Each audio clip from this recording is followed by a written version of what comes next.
Kowloon Wall City pernah memegang tahta sebagai sebuah kawasan penempatan manusia yang paling padat di dunia. Bandar bersaiz 6.5 ekar iaitu 5 kali ganda saiz padang bola itu terletak di Kowloon City, Hong Kong. Kowloon Wall City yang telah dirobohkan pada tahun 1992 itu pernah diduduki oleh 33,000 penduduk pelbagai peringkat umur.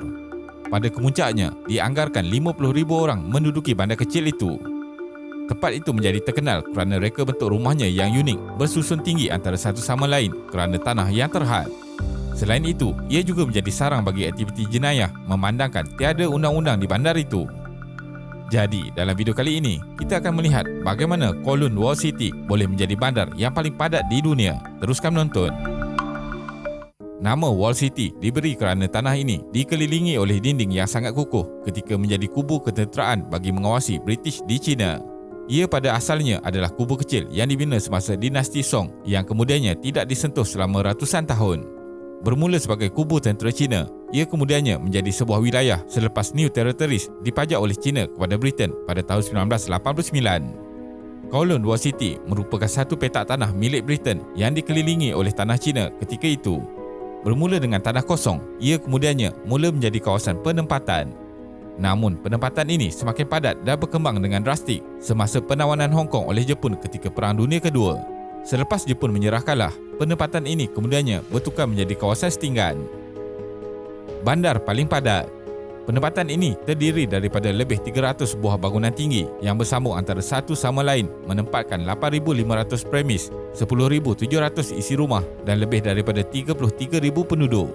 Wall City merupakan hasil kerja seorang arkitek tanpa bantuan dan sumbangan dari mana-mana pihak. Yang paling menarik, bandar ini merupakan sebuah bandar yang tidak mempunyai undang-undang. Hal ini kerana Britain dan China masing-masing tidak mahu bertanggungjawab ke atas kawasan ini. Pembangunan di kawasan ini seterusnya melonjak naik di antara tahun 1960-an dan 1970-an, di mana pada ketika itu tanah ini hampir penuh dengan bangunan 10 tingkat dan lebih. Namun ia tidak boleh melebihi 14 tingkat memandangkan terdapat lapangan terbang kira-kira 800 meter daripada penempatan tersebut iaitu lapangan terbang Kai-Tak. Tiada cahaya yang boleh menembusi tingkat paling bawah sekaligus menjadikan tingkat itu gelap gelita tidak kira pada waktu siang maupun malam. Setiap lorong diterangi dengan lampu neon yang sentiasa menyala sepanjang masa. Penduduk juga perlu membawa payung apabila melalui lorong-lorong kerana terdapat paip bocor di merata tempat dan ia tidak pernah dibaiki. Banyak pangsapuri tidak mempunyai tingkap atau akses kepada udara segar kerana kedudukannya yang tertutup di tengah-tengah bangunan. Bandar ini juga dipantau oleh pihak berkuasa selain tidak mengikut peraturan kesihatan dan keselamatan. Bukan itu sahaja, penempatan ini juga menghadapi masalah pencahayaan dan saliran air. Inilah yang menjadi punca kepada kebocoran dan air menitis di merata tempat yang berlaku di hampir semua lorong gelap di bangunan-bangunan berkenaan yang berkelebaran 1 hingga 2 meter. Disebabkan pembinaan bandar ini yang tidak dikawal selia, kebanyakan daripada 300 bangunan yang ada di Kowloon Wall City mempunyai akses yang teruk selain tiada kemudahan utiliti. Terdapat jambatan yang menghubungkan antara satu bangunan dengan bangunan lain di tingkat atas dan sangat panjang sehinggakan seseorang boleh berjalan dari utara ke selatan yang merentasi seluruh kawasan ini tanpa menjejakkan kaki di atas tanah. Disebabkan keluasan rumah tersangat kecil, ruang digunakan secara maksima dengan menghasilkan tingkap atas yang lebih luas, ruang balkoni dan penggunaan ruang atas bumbung yang maksima. Terkenal sebagai sarang jenayah. Pada awal tahun 1980, bandar ini juga menjadi sangat terkenal dengan rumah pelacuran, kasino dan sarang dadah. Ia juga menjadi terkenal sebagai medan selera yang menghidangkan masakan daging anjing serta kegiatan tidak bermoral doktor gigi yang boleh terlepas dari dakwaan jika berlaku apa-apa terhadap pesakit mereka. Doktor-doktor gigi dan profesional bertauliah lain yang berhijrah dari China mendapati bahawa lesen mereka tidak sah di Hong Kong. Ramai yang bertugas di Wall City kerana undang-undang tidak dikuatkuasakan di sana. Bandar ini terus menjadi syurga kepada penjenayah serta penagih dadah yang dikawal oleh kongsi gelap China dari tahun 1950-an hingga 1970-an. Walaupun begitu, segala keperluan boleh didapati di dalam bandar yang padat ini, termasuklah restoran, kedai runcit dan salon rambut. Manakala bagi mereka yang menjalankan perniagaan pemprosesan makanan, tujuan berpindah ke bandar kecil ini adalah kerana sewanya yang murah. Selain itu, mereka juga lazimnya ingin melarikan diri daripada pemeriksaan kebersihan yang sering dilakukan oleh pejabat kesihatan kerajaan.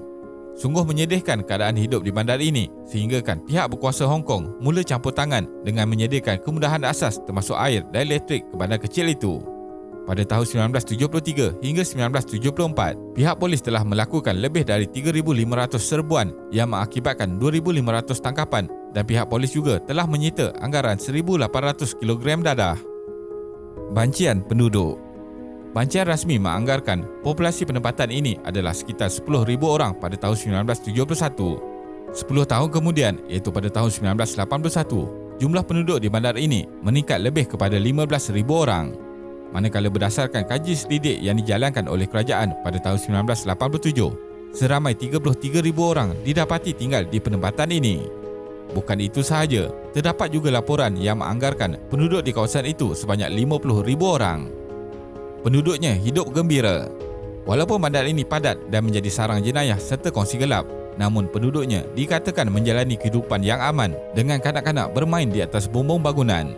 Kawasan atas bumbung rumah merupakan satu-satunya tempat yang ada untuk menghirup udara segar dan mencari ketenangan setelah terperangkap di dalam rumah yang sempit dan padat.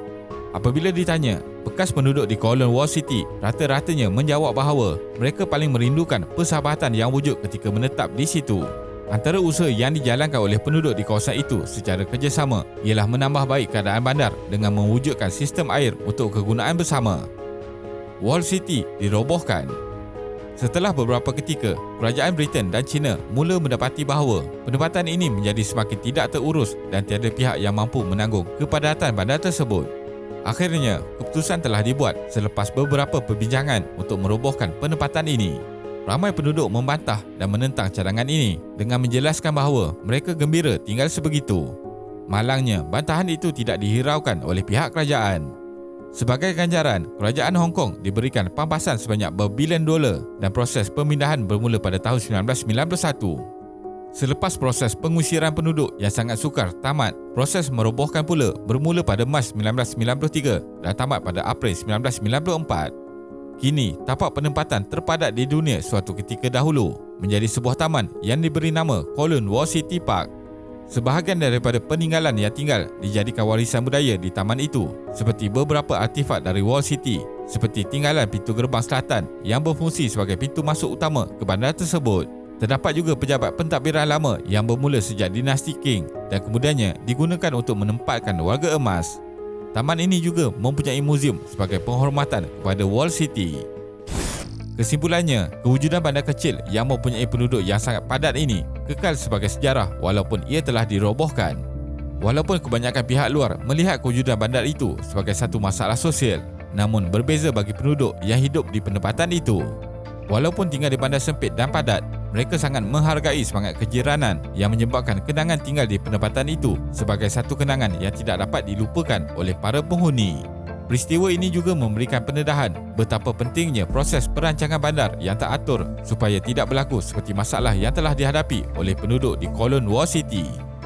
Negara Filipina adalah antara negara yang paling besar membangun di kawasan bandar.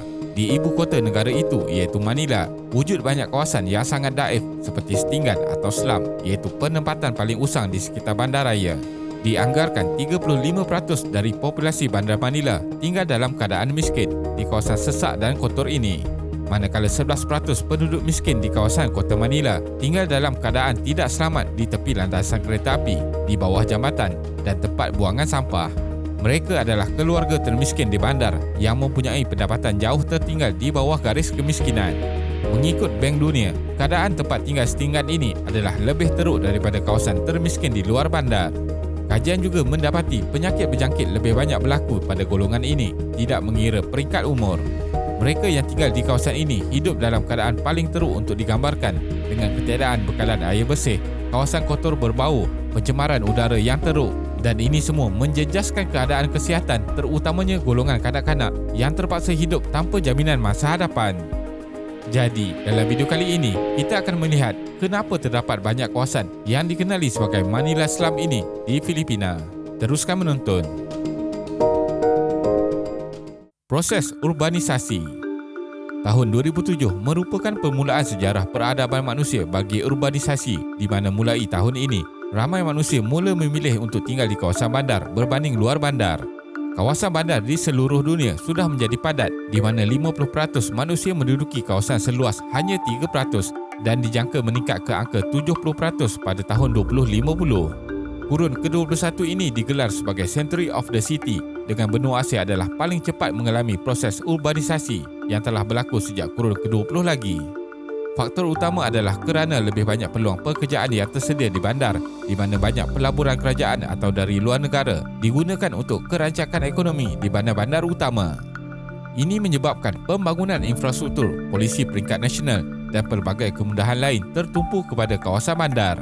Namun, ia juga menyebabkan berlakunya ketidakseimbangan antara populasi yang berbeza pendapatan dan terbinanya kawasan pendapatan golongan miskin akibat tidak mampu mengejar kepesatan pembangunan di bandar. Jurang perbezaan ini juga mengakibatkan kepincangan struktur sosial serta kes jenayah di bandar makin meningkat. Penempatan setinggan di Manila. Populasi rakyat yang tinggal di bandar utama Filipina terus meningkat saban tahun. Pada tahun 2019, 47% dari penduduk tinggal di bandar dan Manila adalah tempat tumpuan utama.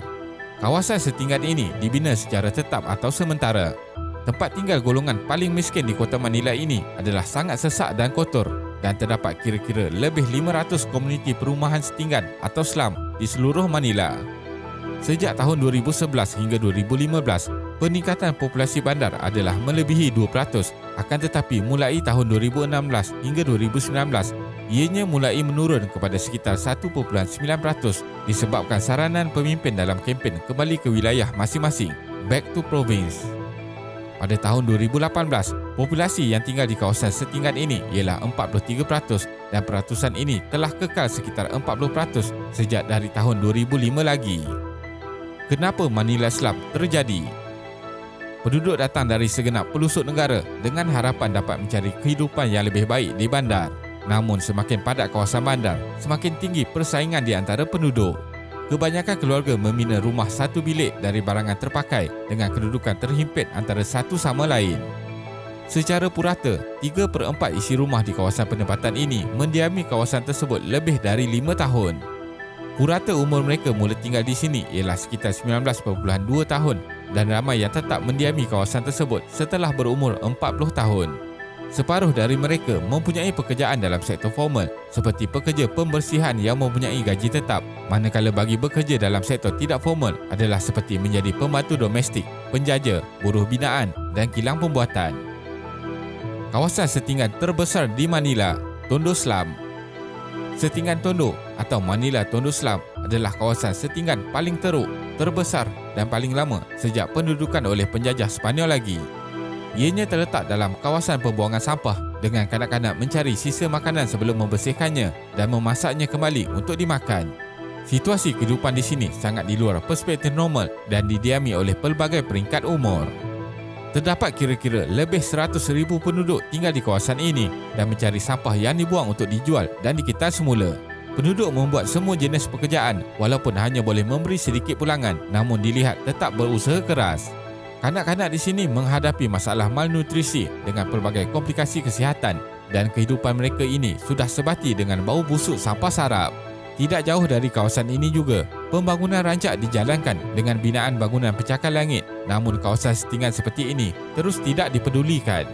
Pandemik COVID-19 terus memburukkan lagi keadaan di mana ramai pekerja harian tidak dapat keluar mencari pendapatan harian dan arahan kerajaan supaya penduduk tidak keluar dari rumah masing-masing amat mustahil dilakukan bagi penempatan padat seperti ini.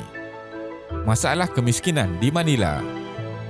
Di Filipina, kemiskinan yang berlaku adalah disebabkan oleh pendapatan atau gaji yang rendah dan bukan ketiadaan pekerjaan. Pada Januari 2016, kadar pengangguran di bandar adalah sekitar 6% sahaja. Sebanyak 30% pekerja yang menerima gaji bawah 2/3 dari gaji pertengahan. Dalam kalangan golongan miskin bandar, 86% adalah dari isi rumah di mana ketua keluarga keluar bekerja. Akan tetapi, pendapatan dari pekerjaan mereka adalah sangat rendah menyebabkan mereka tidak mampu membeli rumah dan mengakses kemudahan yang tersedia. Lebih 25% dari golongan miskin bandar ini tidak mempunyai kemudahan elektrik dan 1/3 tiada kemudahan sanitasi dan kumbahan. Taraf hidup penduduk di Filipina tidak berkembang dengan baik berbanding negara lain di Asia Tenggara dan telah menghadapi pelbagai ketidakstabilan ekonomi serta politik sejak 50 tahun yang lepas. Terdapat banyak isu dasar yang masih tidak stabil seperti cara pemerintahan kerajaan, ekonomi dan sikap masyarakat sendiri. Masyarakat Filipina masih banyak dipengaruhi oleh cara penjajah terdahulu, di mana penjajah Sepanyol telah membahagikan masyarakat mengikut perbezaan kelas dan taraf. Ini menyebabkan golongan atasan yang kaya tidak merasakan perlu untuk membantu dan bersama-sama golongan bawahan dalam menjana ekonomi. Perkembangan ekonomi hanya didukung oleh keluarga elit yang telah lama mendominasi negara itu. Filipina adalah negara yang mempunyai paling besar perbezaan pendapatan rakyat antara negara-negara di ASEAN. Selain itu, rasuah dan pemimpin yang tidak cekap menjadi punca kerajaan yang tidak serius dalam meningkatkan ekonomi penduduk miskin yang semakin ramai populasinya. Konflik keganasan dalaman juga sering berlaku seperti di Kepulauan Mindanao di selatan Filipina. Bagi penduduk yang tinggal di luar bandar pula, mereka bergantung kepada aktiviti pertanian dan perikanan. Akan tetapi, kemusnahan alam sekitar disebabkan perubahan cuaca menyebabkan penduduk semakin terjejas. Bencana alam yang berlaku juga memburukkan lagi situasi penduduk yang miskin ini. Kesimpulannya, penduduk sesebuah negara akan terus diambang kemiskinan jika negara tidak dapat membahagikan kekayaan dengan sama rata serta adil dan membuat pembangunan yang seimbang. Pelabur dari luar juga tidak akan meneruskan pelaburan dalam memajukan ekonomi negara yang mempunyai pemimpin tidak berkemampuan, seterusnya menutup peluang pembangunan dan pekerjaan untuk masyarakat. Dhaka, ibu kota Bangladesh, diramalkan menjadi bandar metropolis terbesar di dunia menjelang 2050 bersama Tokyo, Shanghai, Beijing, Mexico City dan New York City. Ini didorong oleh penghijrahan beramai-ramai orang ke bandar itu. Dhaka adalah salah satu bandar dengan populasi terbesar yang ada di dunia. Tetapi, lonjakan populasi ini tidaklah begitu indah seperti yang dicapai oleh bandar-bandar mega yang lain. Namun, apa yang membuatkan Dhaka menonjol bukanlah berapa besar saiznya, tetapi berapa cepat ia berkembang dan betapa pentingnya ia akan diteruskan dalam masa hadapan. Ibu kota negara ini terkenal sebagai salah satu bandar mega yang paling pesat berkembang dengan penduduknya meningkat 3 kali ganda dalam tempoh 30 tahun yang lalu dan 500,000 orang berhijrah setiap tahun. Ini kemudian menukar Dhaka daripada sebuah bandar kecil kepada hub kewangan dan komersial Bangladesh yang menyumbang 35% daripada keseluruhan ekonomi negara tersebut. Jadi, dalam video kali ini, kita akan melihat bagaimana Dhaka sebagai ibu negara kepada Bangladesh menjadi bandar metropolis terbesar. Teruskan menonton. Bandar yang dibebani dengan terlalu ramai orang. Dhaka ialah ibu negara Bangladesh dan salah satu bandar utama di Asia Selatan. Terletak di tebing sungai Buriganga, kawasan metropolitan Dhaka mempunyai populasi lebih 22.47 juta orang. Dhaka mendahului kedudukan bandar dengan kepadatan penduduk tertinggi pada 2021 dengan 36,941 penduduk setiap kilometer persegi. Bandar moden ini dibangunkan semasa pemerintahan British pada abad ke-19. Selepas pembahagian India pada tahun 1947, Dhaka menjadi ibu kota pentadbiran Pakistan Timur dan kemudiannya pada tahun 1971, ibu negara Bangladesh yang merdeka. Ibu kota Dhaka mempunyai kemudahan pentadbiran, infrastruktur, rangkaian jalan raya dan telekomunikasi yang luas yang pastinya lebih baik daripada mana-mana bandar lain di Bangladesh. Oleh sebab itu, Dhaka telah menjadi tumpuan pengembangan bandar dan hub semua aktiviti ekonomi. Ia juga menarik penduduk luar bandar yang terpinggir untuk berhijrah ke Dhaka dengan harapan mendapat peluang pekerjaan dan gaya hidup yang lebih baik. Akibatnya, ia telah menjadi salah satu bandar yang paling pesat berkembang di dunia. Kini, Dhaka merupakan sebuah bandar metropolitan dengan populasi yang sangat besar. Lebihan penduduk biasanya ditaktifkan sebagai keadaan di mana mempunyai lebih ramai orang di satu tempat yang boleh tinggal dengan selesa atau lebih daripada sumber yang tersedia boleh ditampung. Pertumbuhan besar-besaran ini bagaimanapun langsung tidak seiring dari segi ekonomi. Apabila bandar seperti Dhaka menjadi begitu besar dengan sangat pantas, muncullah masalah dan cabaran yang perlu dihadapi oleh penduduk di bandar tersebut. Cabaran ini datang daripada terlalu banyak permintaan di bandar dengan bekalan yang begitu sedikit. Pencemaran alam sekitar, kesesakan yang teruk, perkhidmatan bandar yang lemah merupakan antara cabaran yang perlu ditangani oleh kerajaan Bangladesh. Jika semua ini dibiarkan tanpa pengawasan, masalah-masalah ini akan menjadi lebih serius untuk pembangunan Dhaka di masa hadapan. Sisi gelap urbanisasi Dhaka. Walaupun Bangladesh telah berjaya dalam mengurangkan kadar pertumbuhan tahunan penduduk, saiz penduduknya masih besar jika dibandingkan dengan saiz negaranya. Menurut data United Nations (UN), sekiranya trend semasa berterusan, populasi Bangladesh dijangka mencecah kira-kira 194 juta orang pada tahun 2050. populasi ini akan memberi tekanan yang hebat terhadap bekalan sumber yang terhad. Akibatnya, kesan yang dapat dilihat adalah apabila tanah semakin berkurangan selain kemerosotan alam sekitar yang semakin berleluasa sejak kebelakangan ini. Sebagai contoh, jumlah bahagian pegangan tanah yang diusahakan telah dikurangkan daripada 72.7% pada tahun 1983 kepada kira-kira 58.6% pada tahun 2008. Tambahan pula, disebabkan pertumbuhan pesat pembandaran dan infrastruktur yang berkaitan, setiap tahun Bangladesh kehilangan 0.3% daripada tanah pertaniannya. Manakala ekonomi bagi Bangladesh pula kebanyakannya bersifat pertanian dengan 48% tenaga buruh terlibat dalam pertanian dan aktiviti berkaitan. Seiring dengan pertumbuhan penduduk negara, peratusan penduduk yang tinggal di kawasan bandar juga telah meningkat. Pertumbuhan penduduk bandar yang menakjubkan ini sebahagian besarnya disebabkan oleh 3 faktor utama, iaitu migrasi luar bandar ke bandar, pertumbuhan semula jadi dan tarifan semula kawasan bandar. Namun, kebanyakan pakar berpendapat bahawa migrasi luar bandar ke bandar adalah faktor yang paling dominan. Lebih-lebih lagi, negara ini menghadapi cabaran besar dalam menghadapi infrastruktur dan keperluan perkhidmatan untuk penduduk bandarnya yang berkembang pesat, khususnya di Bandar Dhaka. Dhaka telah menyaksikan pertumbuhan yang menakjubkan dan pembangunan pesat sejak 1971. Ia telah berubah menjadi ibu negara daripada sebuah bandar wilayah semata-mata sejak kelahiran Bangladesh. Malangnya, pembangunan itu berlaku dengan cara yang tidak dirancang, terutamanya sejak 1990-an. Hari ini, nama Dhaka kerap muncul dalam senarai bandar yang paling tidak boleh didiami. Sistem pengangkutan yang teruk. Masalah kesesakan lalu lintas yang ekstrim di Dhaka sukar untuk digambarkan. Keadaan yang mengerikan ini berlaku sebahagian besarnya disebabkan oleh kekurangan jalan raya, konfigurasi rangkaian jalan raya yang kurang dan pengurusan trafik yang tidak cekap. Sistem pengangkutan awam sedia ada seperti operasi bas transit dicirikan sebagai jauh daripada keperluan pergerakan yang diingini oleh rakyat dari segi kebolehpercayaan, keselesaan, kelajuan dan keselamatannya. Di Dhaka, bas biasanya dianggap tidak boleh dipercayai kerana memakan masa yang lama untuk sampai ke destinasi. Walaupun Dhaka merupakan sebuah bandar mega, namun sistem pengangkutan awamnya sangat teruk. Kekurangan sistem pengangkutan awam yang berkesan dan keutamaan perkhidmatan dari pintu ke pintu mempengaruhi penambahan kereta persendirian dan bentuk pengangkutan lain. Walaupun ramai yang memilih untuk menggunakan sistem kereta api, namun ia tidak dapat memainkan peranan yang diharapkan akibat daripada ketiadaan inisiatif dan pelaburan yang betul. Selain itu, landasan kereta api melalui CBD dan kawasan sesak di bandar dengan banyak persimpangan turut mengakibatkan kesesakan trafik yang besar.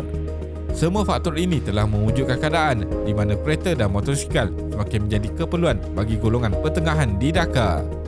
Akibatnya, kesesakan jalan raya, masalah pencemaran udara dan bunyi serta keselamatan menjadi semakin teruk. Pencemaran udara yang buruk bukan hanya terkenal oleh kerana bandarnya yang padat, Dhaka juga dikenal di dunia kerana sangat tercemar. Ia digelar sebagai bandar paling tercemar apabila kehadiran plumbum di udara dilaporkan lebih tinggi daripada di atmosfera mana-mana tempat lain di dunia.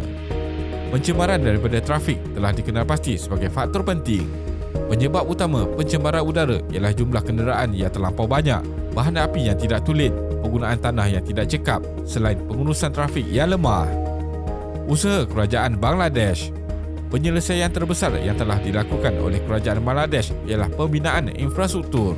Dhaka sangat ketinggalan dalam pembangunan infrastruktur di mana ia juga menjadi kekangan utama kepada pertumbuhan Bangladesh. Menurut laporan, kedudukan global infrastruktur negara dari 2016 hingga 2020 hanya berada pada penarafan daripada 2.3 daripada 10 yang menjadikannya salah satu negara terendah di dunia. Tetapi dalam tempoh 5 tahun akan datang dari 2021 hingga 2025, penarafan ini dijangka melonjak kepada 4.5 daripada 10. Ini kemudiannya menunjukkan bahawa anggaran ini menjangkakan peningkatan infrastruktur utama di negara ini.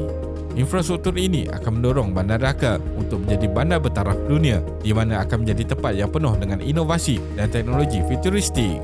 Beberapa inisiatif terbesar yang memacu ekonomi bandar ini berada dalam sektor pengangkutan. Pelan induk pengangkutan terbesar yang dirancang bagi memerangi isu ini ialah pembinaan kereta api berkelajuan tinggi Dhaka-Chittagong.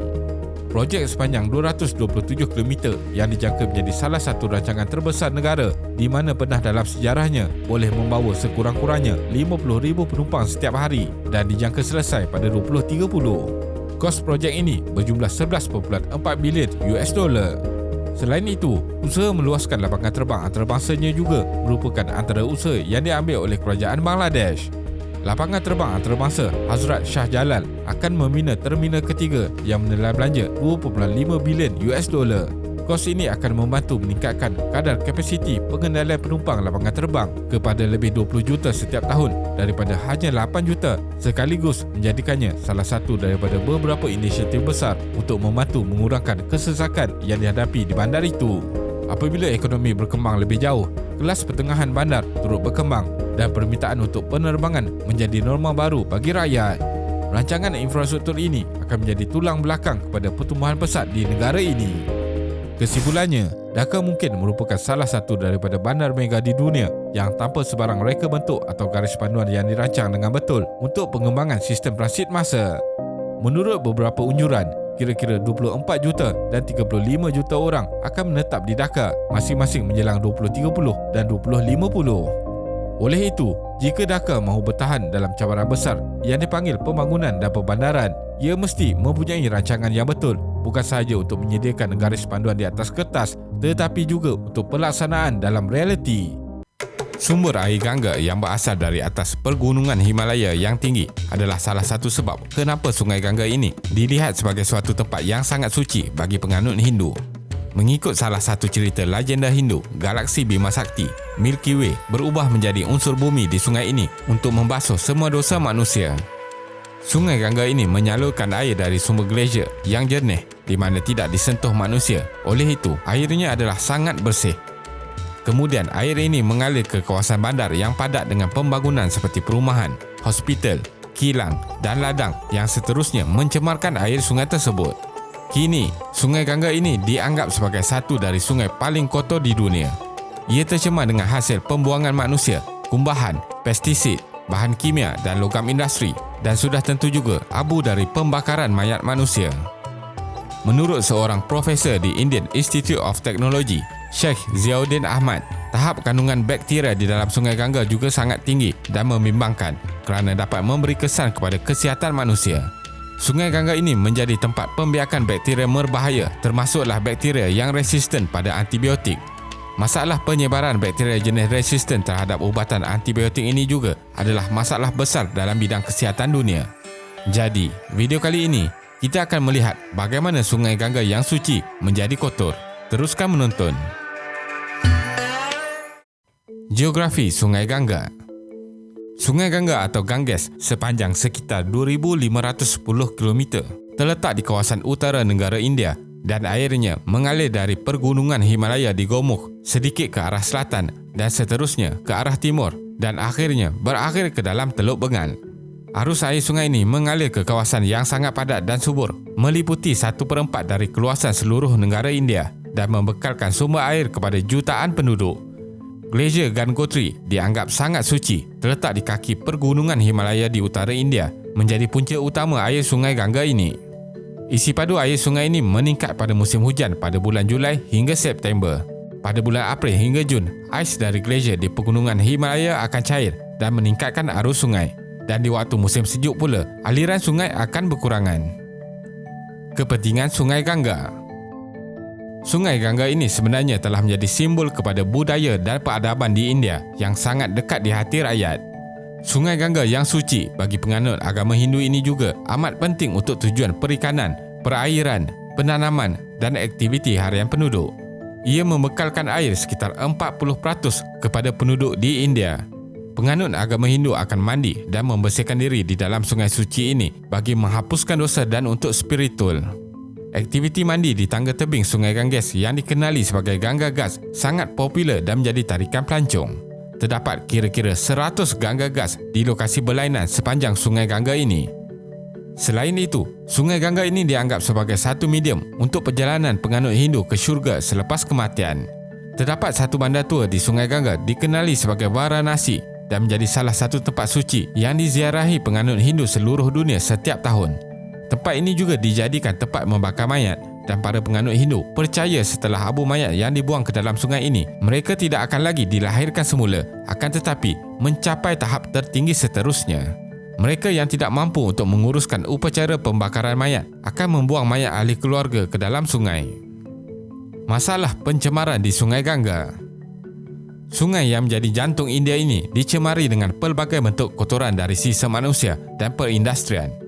Dengan pertambahan populasi di kawasan ini, sumber air juga makin menyusut. Faktor pemanasan global juga menyebabkan isi padu air berkurangan kerana kurangnya glasier di pegunungan Himalaya. Satu laporan pada tahun 2016 oleh Center of Science and Environment mendapati sekitar 78% dari hasil kumbahan di India tidak dirawat dan lebih 3/4 dari sisa ini disalurkan terus ke Sungai Ganga. Satu laman web National Mission of Clean Ganga NMCG menyatakan sekurang-kurangnya 4.8 bilion liter kumbahan sehari dihasilkan dari 118 bandar-bandar di India. Kemampuan negara tersebut untuk merawat sisa kumbahan adalah hanya 1 bilion liter sehari. Pencemaran air sungai menjadi lebih teruk dengan pertambahan dari perindustrian tidak dirancang dengan pelbagai sisa kimia dan lain-lain. Aktiviti keagamaan juga menambahkan lagi masalah ini dengan upacara mandi keagamaan, membuang abu mayat dan juga mayat ke dalam Sungai Ganga. Mengikut data dari India Central Pollution Control Board, tahap pencemaran di 80 stesen pemerhatian di sepanjang Sungai Ganga meningkat sejak tahun 2013 dan ianya mencapai tahap tidak selamat untuk aktiviti seperti mandi. Pencemaran di sini sudah mencapai tahap berbahaya untuk spesies hidupan di sungai dan juga manusia yang menggunakan sumber air tersebut. Pencemaran disebabkan oleh pengumpulan sisa toksik biologi. Hidupan air seperti ikan yang ditangkap dan dimakan oleh manusia boleh menyebabkan pelbagai penyakit seperti hepatitis, cirit-birit, penyakit kulit dan kanser. Penyelidik juga mendapati bahawa tahap mikroorganisme yang ditemui di dalam Sungai Ganga ini meningkat pada waktu upacara keagamaan setiap tahun. Bahaya bakteria resisten di dalam Sungai Ganga terhadap manusia.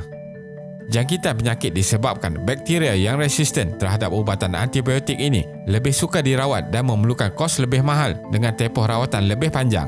Bakteria akan menjadi lebih kuat dan semakin sukar untuk dibunuh oleh ubat-ubatan biasa. Mengikut kajian oleh Newcastle University, United Kingdom dan Indian Institute of Technology, Delhi pada tahun 2014, sampel air dan sedimen yang diambil di 7 tempat berbeza di sepanjang Sungai Ganga pada musim berlainan menunjukkan kewujudan bakteria resisten terhadap antibiotik atau dipanggil juga sebagai superbugs.